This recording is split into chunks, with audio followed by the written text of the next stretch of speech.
feel like this video is not supposed to go out. I so today's day 3 of 30 of YouTube challenge, but actually it's day 4 because yesterday I filmed today's video and ended up having no sound when I wanted to go through it and post it.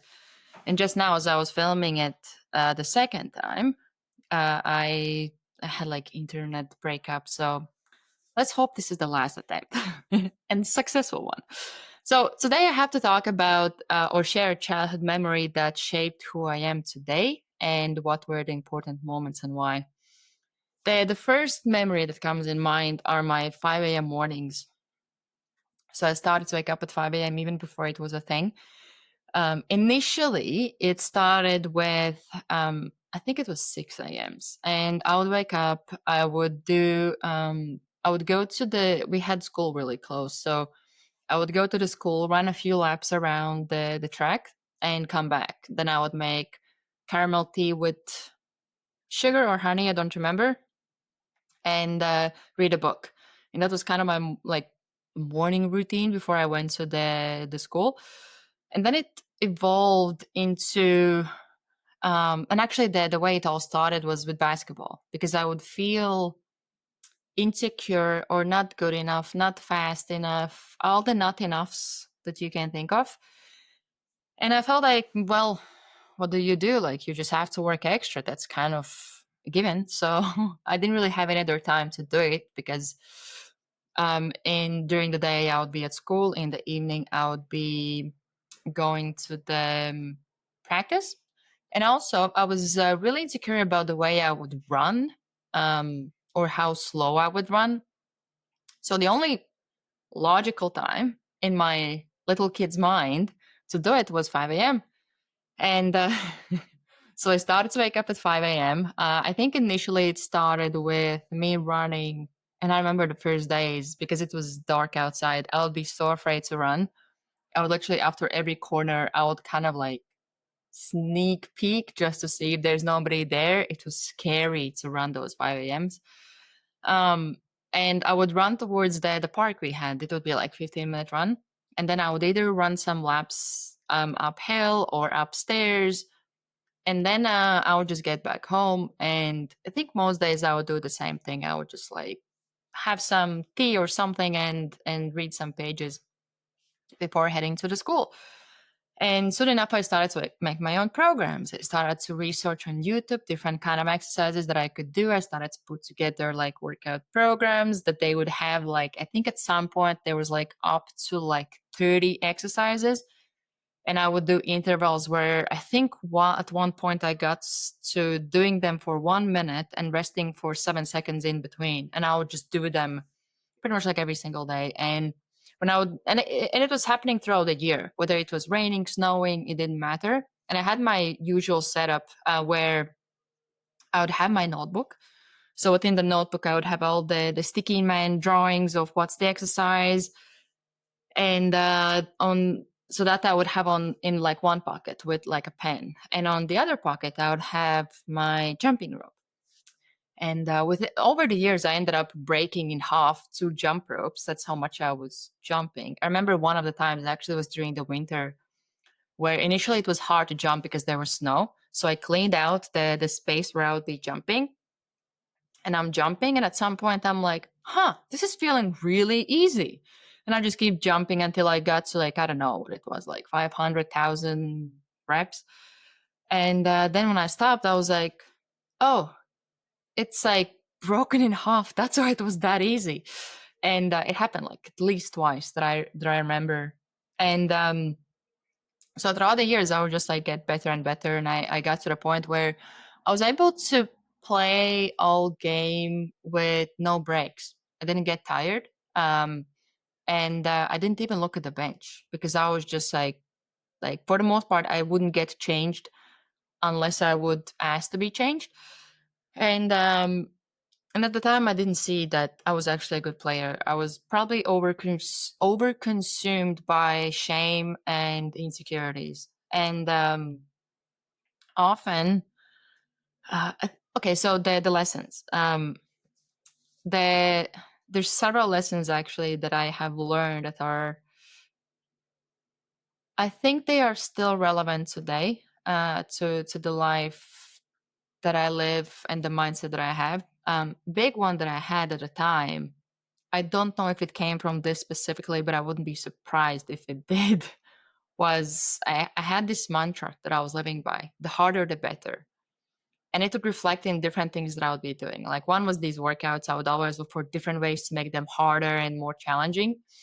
The other one was there was a period that I would be in into like baking cakes, and I would bake at least hundred different kinds of cakes. I think I even counted at one point, and I was surprised at how many different cakes I had made within like I think it was like probably like 2 3 year time window. Um, and I also had that with the baking, I was like, well, cheesecake, easy. I want more layers. I want harder. Like if it takes 8 hours to cook it, perfect. The harder, the better. So that was one thing that I learned is the power of and the importance of the hard work and how you can't really avoid it if you want to get better, if you want to build a skill. It definitely like big part of it did come from the 5 a.m. mornings, because that really was the only reason why I got that good was those mornings and putting in the extra work. And those workouts were not easy, which is another thing that I learned, or like one of the takeaways that I had from it is that a lot of times in comparison, to the workout, the rest of the day actually wasn't that hard because I already got the hard part out of the day with doing my morning workout. And then I think by the time I would get in the day, one is I feel really accomplished because by the time most of my classmates would arrive to the school, I would have done like one workout, I would have done like some reading and all that. So there was this sense of, and I think that's another takeaway that I have had from it is that importance of the small wins in private that you don't necessarily advertise or post about online or share to everybody. It's kind of those quiet moments of making decisions to do the uncomfortable thing, show up for yourself and keep doing it continuously until you get better. Where I think a lot of times people just assumed that I was good at what I was doing or like within the basketball that I was good. But I didn't see all the extra work that I was putting in. And it wasn't just the 5 a.m. workouts. It was also, I would always stay after practice, do extra shooting, or I would do some extra stretching, or I would always do something extra. And it actually some years later, many years later, I realized that it had became my normal. Like doing extra, working extra wasn't my norm. Wasn't. It was my normal. So what it means is that let's say if I apply for a job or I do a job or I have this like volunteer opportunity that I would be like doing, or if I would have this task, I always would go by default the extra mile. I would always do the extra reps, extra sets, put in extra time, extra hours, extra effort. Or like if I would be working in like certain position, I would be back home studying extra, learning extra to be better at the job that I was doing. So I think that was like a big one that came from that as well. Is just that realization of um, how much extra work it actually takes to get better at whatever you're doing. And I think it's something that it has become a default for me that I don't expect to get better with the first try or without putting the extra work. It's kind of my default. So I think those probably are the main lessons. Uh, yeah, the important moments. I think there was like several important moments, even finding time for myself and time to just be with myself, not by myself, with myself. Those mornings were really nice. It's like I think rarely I would listen something. A lot of times it was just me and my thoughts. So there was a lot of thinking that I would get done, a lot of presence that I would give to myself. But there was also something about that early quiet morning that it's kind of that sense that everybody's still asleep, or some days and I'll be running in the snow and I have like I leave the first footprints in the snow. There were like, and on top of it, if it's snowing as well and it's still dark, and there's something like really beautiful about it. And yeah, so I think all those moments definitely have shaped who I am today. And in many ways, I think I still practice those things.